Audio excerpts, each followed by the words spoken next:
오늘은 의를 위하여 살게 하소서 이렇게 기도하려고 합니다. 이 기도 제목이잖아요. 의를 위해서 살게 하소서. 웬관히 올해 2022년을 맞이해서 특별 새벽 기도하는 중에 우리가 팔복 말씀을 가지고 가난한 심령을 주시옵소서 이렇게 기도하고, 애통하는 마음을 주시고 또 온유한 자로 살게 해 주시옵소서 이런 기도를 했습니다. 그런데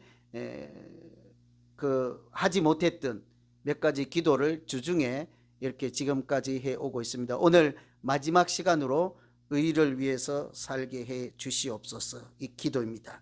좀 더 구체적으로 이 기도를 말씀드리면, 의를 위해서 살다가 박해가 있을지라도 계속해서 의를 위해서 살아갈 믿음도 주시고 용기와 결단하는 마음을 주시옵소서, 이런 기도라고 할 수 있습니다. 그런데 이 기도는 다 들으시면 아시겠지만 쉽게 할 수 있는 그런 기도가 아니죠. 참 함부로 할 수도 없는 기도입니다. 웬고하니 우리 모두가 박해를 좋아할 리가 없기 때문이죠. 박해 있는 것이 없는 것보다 더 좋겠습니까? 그래서 내가 의를 위해서 살다가 박해를 당할지라도 의를 위해서 계속 살게 해 주십시오. 이게 쉬운 기도가 아니죠. 그런데요, 또 이런 기도를 하지 않을 수 없는 것이, 여러분, 우리가 인생을 살다가 박해를 당하고 고난을 당할지라도 견디면서까지 해야 하는 일이 있다면 그것은 우리 인생에서 참 중요한 일이지 않겠습니까? 어떤 일이 있어도 해야 하는 일이 있다면 그것은 인생에서 핵심 요소일 것입니다. 믿음 생활도 마찬가지이지 않을까요? 우리가 박해를 당할지라도, 핍박을 당할지라도 우리 믿음 생활하는데 꼭 해야 하는 것이 있으면 신앙생활에서 그것은 참으로 중요한 것이 틀림없을 것입니다. 그것이 의를 위하여 사는 것이라고 하지요. 의를 위하여 박해를 받는 자는 복이 있나니 천국이 그들의 것임이라 했으니, 박해가 있을지라도 의를 위하여 살 때 그런 사람들에게 하나님께서 천국을 선물로 주신다고 약속하고 있기 때문이죠. 여러분, 우리가 천국을 소유하면서라도 고난을 당하면서도 천국 있는 그런 삶을 살아야 할까? 아니면 천국은 상관없으니 올 한 해 그냥 편하게 지낼 수만 있게 해 주십시오. 어떻게 기도를 해야 하죠?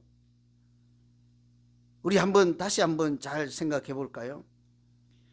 천국을 소유만 할 수 있으면, 이 땅에서 천국의 삶을 살 수 있으면 내가 올 한 해는 핍박이나 박해까지도 감수를 하겠습니다. 아니면 천국은 좀 멀리 있어도 되고 나랑 좀 상관없어도 괜찮으니 올해는 그냥 편하게 한 해 지내게 해 주십시오. 어떻게 기도하실래요? 그 쉽지 않을걸요. 박해를 받으실래요? 박해 없으면 천국이 좋지요. 박해가 있음에도 불구하고 천국이 더 좋을까요?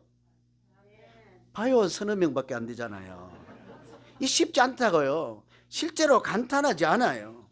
그런데 예수님은 우리에게 말씀하시기를, 고난이 있을지라도 박해가 있을지라도 의를 위해서 살면 천국을 소유할 수 있다 하며 우리를 그 길로 살라 하시는 줄로 믿습니다.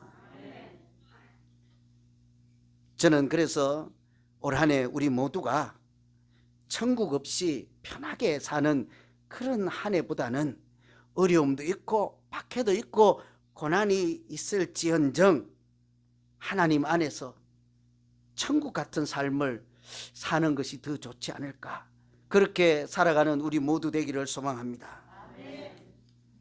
장기적으로 보면요, 좀 어려운 일이 있을지라도 천국을 향하여 가는 것이 훨씬 아름다운 인생이지 않겠습니까? 당장은 고난이 없고 웃고 편하면 좋지만 그것이 만일 사망의 길로 달려가는 길이라 하면 그 끝이 분명하지 않아요. 그러니 당장은 어렵고 힘들지라도 우리가 천국을 향한 소망과 하나님과 동행하는 삶, 그런 삶이 장기적으로는 하나님께서 우리에게 요청하시고 명령하시고 선물로 주시는 인생일 줄로 믿습니다. 그렇다고 하면요, 그렇게 의를 위해서 박해를 당하는 그런 믿음 생활이라고 하는 것이 뭘까? 의를 위해서 당하는 박해란 것이 도대체 어떤 것일까? 참 고민하지 않을 수가 없습니다. 첫째는 오늘 말씀을 참고해서 보면 예수님을 위해서 당하는 박해라 할 수 있어요. 의를 위해서 당하는 고난이라고 하는 것은 예수님을 위해서 당하는 고난이라 할 수 있죠. 오늘 말씀 10절에 보시면 의를 위하여 박해를 받는 자는 복이 있나니 천국이 그들의 것임이라. 여러분, 이 중에 한 이만큼 길잖아요. 의를 위하여 박해를 당하는 자들이 복이 있나니 천국이 그들의 것임이라. 무엇이 여기서 제일 중요할까요? 무엇이 들리십니까? 천국이 너희 것임이라 하는 것이 제일 좋기는 하죠. 그러나 박해를 당해야 한다 하니 그건 좀 싫기도 해요. 그런데 박해도 아무 박해나 당하면 천국이 그들의 것임이라 하지 않는 것이죠. 의를 위하여 당하는 박해에만 하나님께서 천국이 그들의 것임이라 이렇게 말씀하는 것이 포인트이지 않겠습니까? 그래서 오늘 이 말씀에는요, 의를 위하여, 우리가 고민해야 되는 것은 박해도 박해지만 의를 위하는 박해란 어떤 박해일까 구별할 수 있어야 하는 거죠. 간혹 우리가 잘못 판단하고 또는 잘못 생각하고 잘못 뜻을 정하고 잘못 투자해서 내가 실수를 해서 고난을 당할 때가 있지 않습니까? 내가 한번 잘못 생각해서 전 재산 다 투자를 했다가 형제 자매들로부터 엄청난 핍박을 받았던 경험들 한두 번씩 다 있죠. 그죠? 잘못 판단해서 저도 보증은 서지 말라 했는데 서줬다가 엄청난 박해를 당한 적이 있거든요. 누구한테 당한 거 뻔하겠죠. 그죠? 딱 한 번 절대로 안 된다. 저도 자랄 때 우리 아버지가 좀 외람된 말씀이지만 착해요. 아주 능력도 없으면서 착해 빠져가지고 보증을 서달라면 다 서줘요. 동네에서 한 100호 정도 되는데 신용이 얼마나 좋은지 갑자기 1억 빌려달래도요, 우리 아버지 금방 1억 빌려와요. 재산도 없어, 담보도 없어. 무조건 그날 되면 자기 목숨 바쳐서 되갚으니까 준다고요. 보증서 갖고 당하는 꼴을 많이 봤거든요. 나 스스로 절대로 보증은 안 된다 하고 살면서 살아보니 그게 됩니까? 저분은 괜찮을까 하고 제가 대기업에 다닐 때 옆에 있는 친구에게 큰 돈을 이렇게 해줬죠. 엄청난 박해를 당했습니다. 그런 박해를 당할 때 그런 박해에도 그들이 천국을 누릴 것이라, 그런 얘기가 아니라는 거지.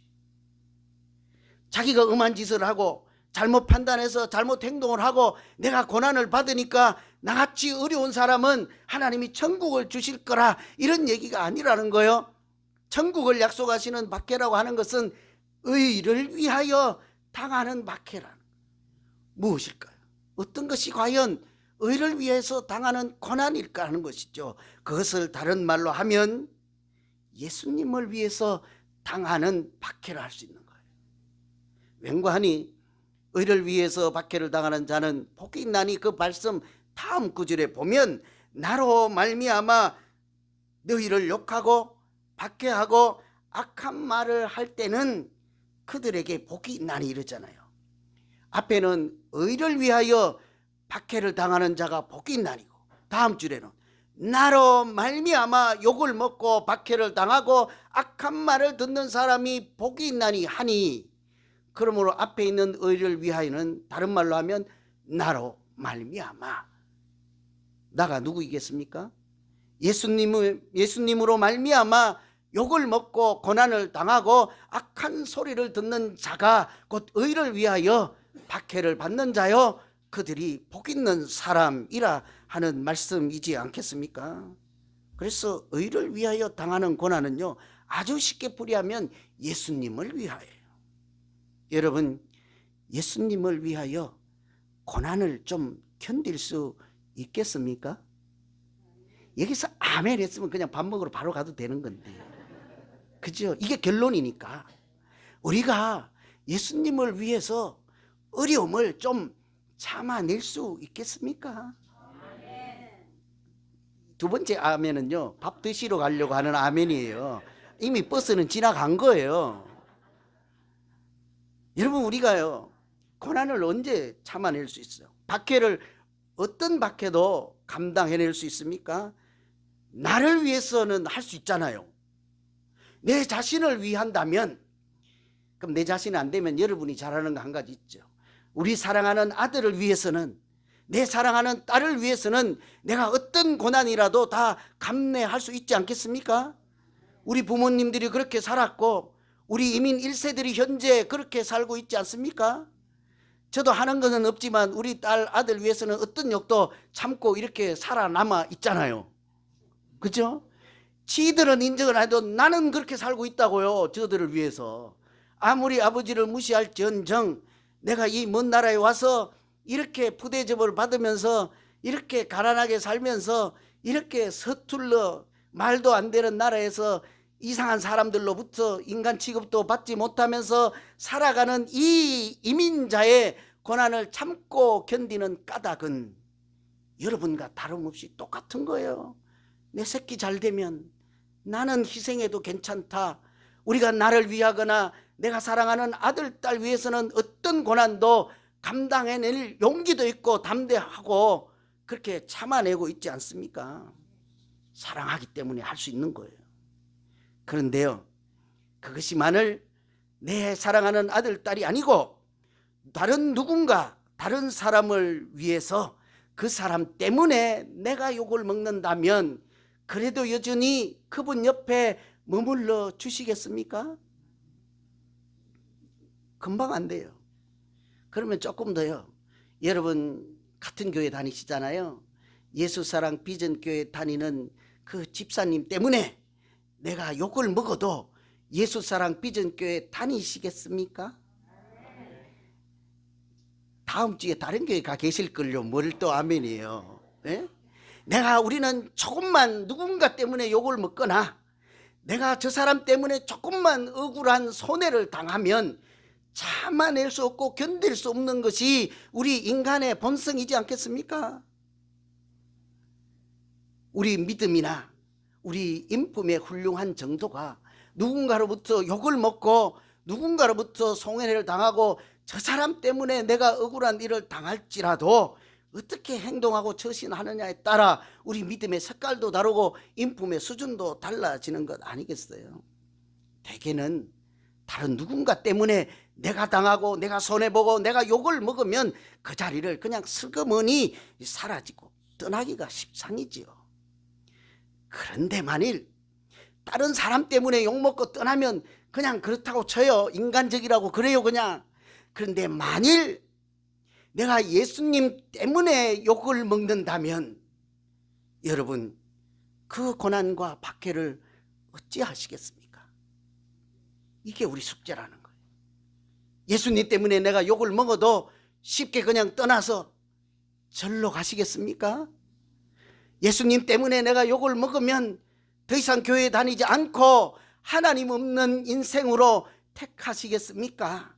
그것이 과연 장기적으로 먼 안목으로 볼 때 나에게 참으로 복 있는 인생이라 할 수 있을까요?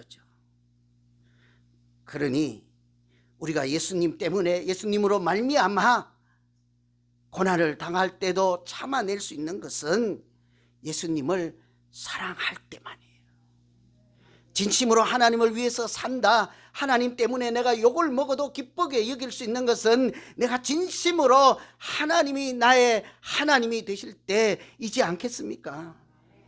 아들을 사랑해서 어떤 고난도 견디는 것처럼 내가 예수님을 사랑할 때는 예수님 때문에 당하는 고난 얼마든지 참아내고 견디고 살아갈 줄로 믿습니다. 그래서 마태복음에도 너희는 먼저 그의 나라와 의를 구하라 그리하면 이 모든 것을 너희에게 더하시리라 이렇게 말씀하잖아요. 먼저 그의 나라와 의를 구하라 하는 것이 먼저 예수님을 위해서 살라 하는 말씀이지 않겠어요? 먼저 하나님을 위해서 살라 하는 말씀이지 않겠습니까?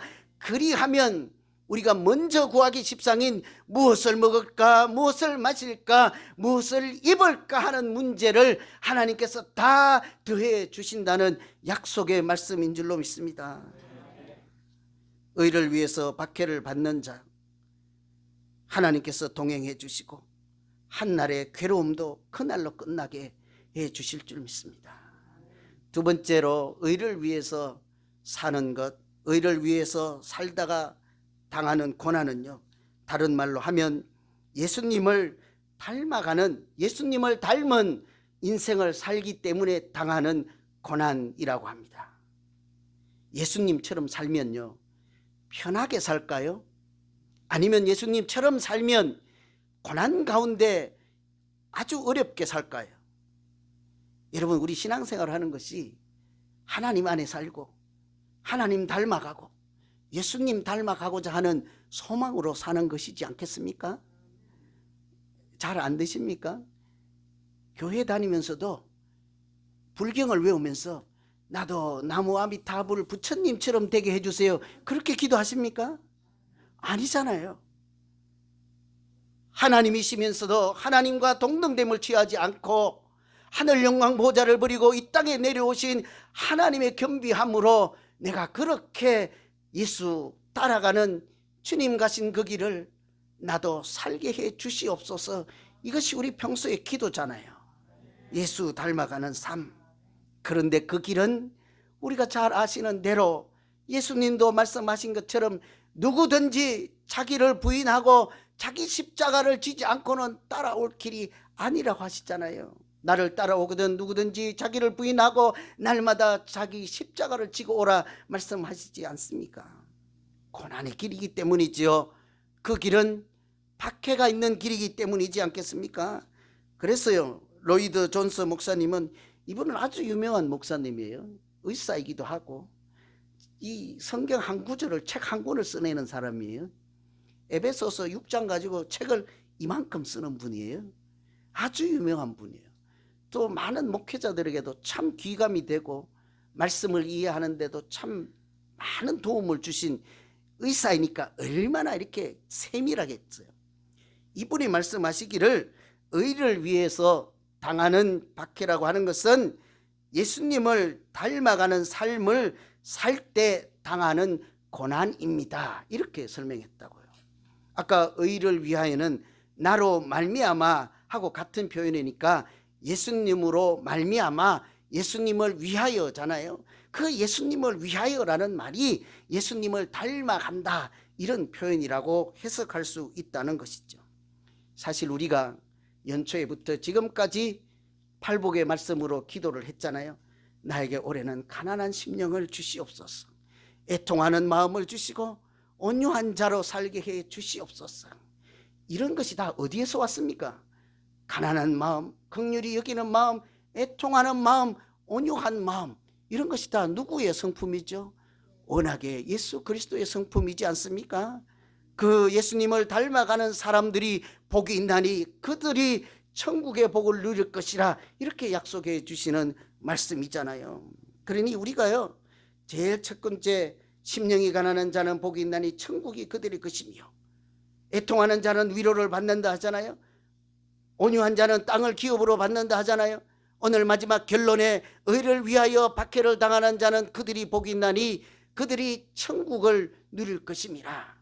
제일 처음에 천국이 그들의 것이라고, 마지막에 천국이 그들의 것이라, 결론의 말씀인 거예요, 사실은.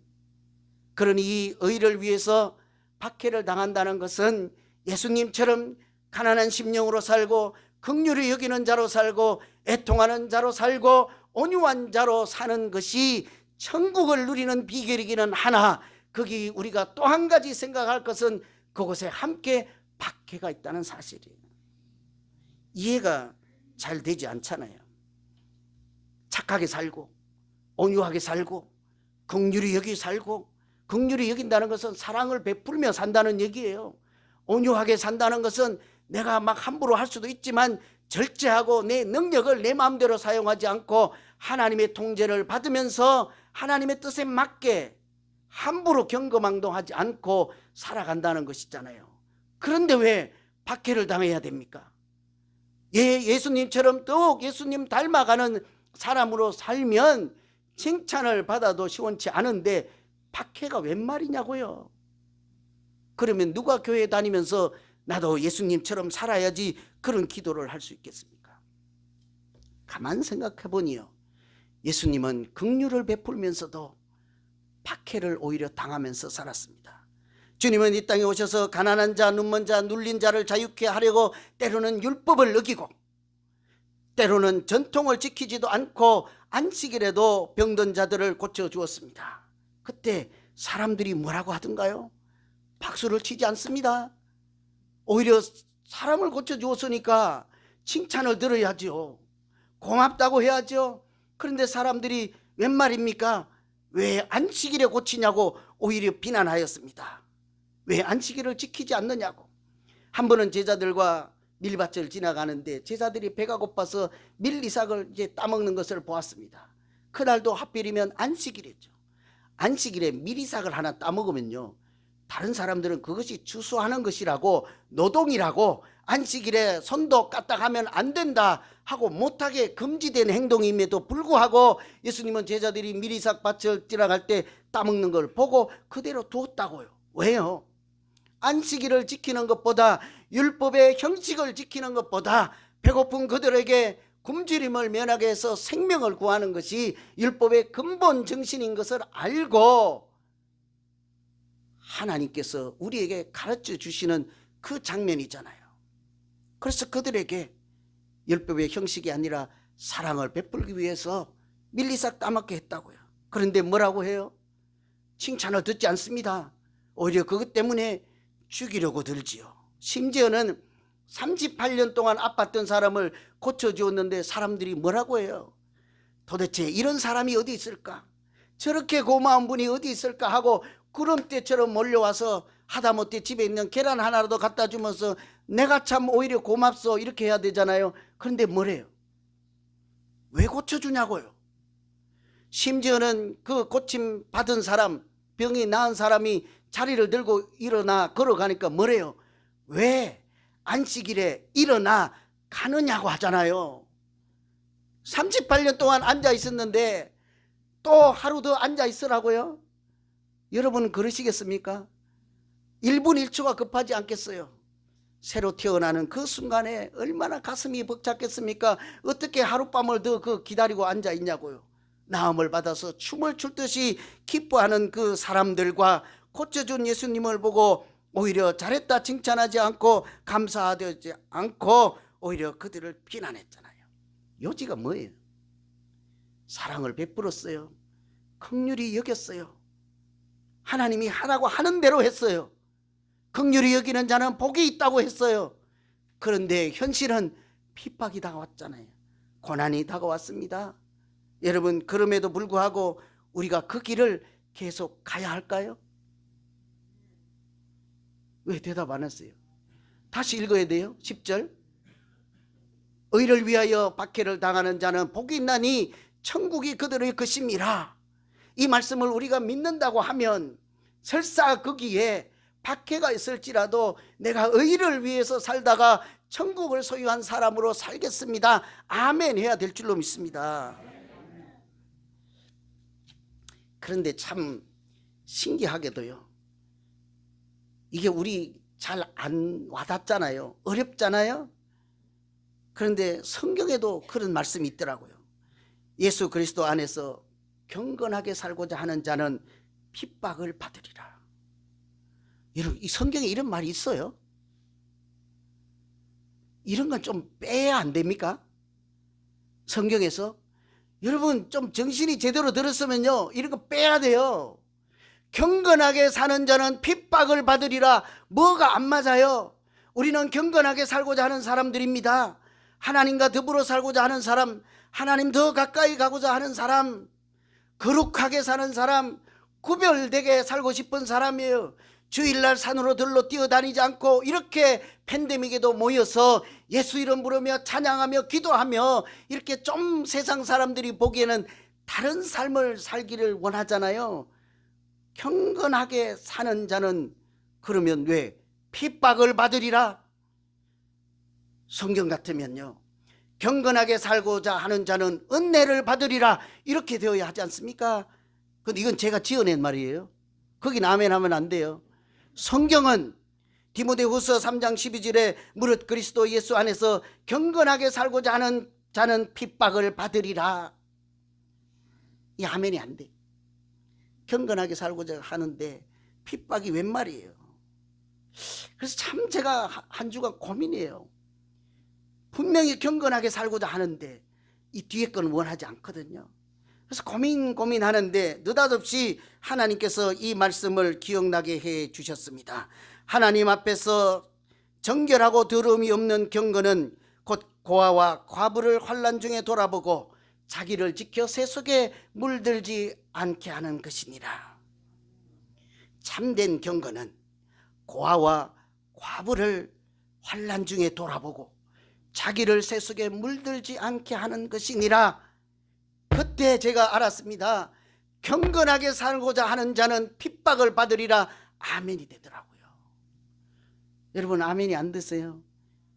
고아나 과부를, 저는 과부라는 표현을 좋아하지 않습니다. 그냥 혼자 남편을 잃고 또는 아내를 잃고 혼자 사시는 분들, 그분들을 이렇게 환난 중에 돌보면 핍박을 받으리라. 신기하죠? 고마운 일이지 않겠습니까? 그런 분들. 현실은 그렇지 않더라고요. 제가 사실은 이 말씀대로 살고자 조금은 애를 써보려고 해요. 또 천성이 우리 아버지를 닮아서 그런 사람들을 보면 가슴이 뭉클해요. 남 같지 않아요. 그래서 나이가 많든 적든 혼자 계시고 혼자 아이를 키우는 이런 여성들, 권사님들 보면 마음이 자꾸 가요. 그래서 제가 다른 집에 가는 것보다 그 집에 훨씬 더 많이 가고 자주 갔어요. 여러분 뭐라고 하실 것입니까? 박수 쳐주실래요? 비난하실래요? 저는 박수를 받아본 일 없어요. 왜 그 집에만 가냐고, 왜 그분만 이뻐하냐고, 왜 그분하고 무슨 사이냐고, 그분하고 무슨 썸씽이 있냐고. 다 들었던 이야기예요. 다 들었던 이야기예요. 심지어는 그런 일을 가지고 왜 교인을 이간질하냐고. 그러면 안 가요. 그 집 안 가요 이제. 왜 가요? 그런 소리를 듣고. 그 집에 더 이상 안 가요. 근데 며칠 지나면 제가 또 가요. 긍휼히 여기는 자는 복이 있나니 긍휼히 여김을 받을 것이라 하잖아요. 오늘 말씀에도 의를 위하여 박해를 당하는 자는 복이 있나니 그들이 천국이 그들의 것임이라 하잖아요. 사랑이, 긍휼이 그 비난을 이기기 때문에 또 가요. 하나님이 주시는 긍휼과 의를 위해서 사는 자에게 천국을 주신다는 말씀과 예수님도 긍휼을 베풀다가 고난을 당하고 온유하게 살다가 고난을 당하는 예수님 따라가기 위해서 제가 또 가요. 뭐 할 수 없지요. 또 비난을 당해도.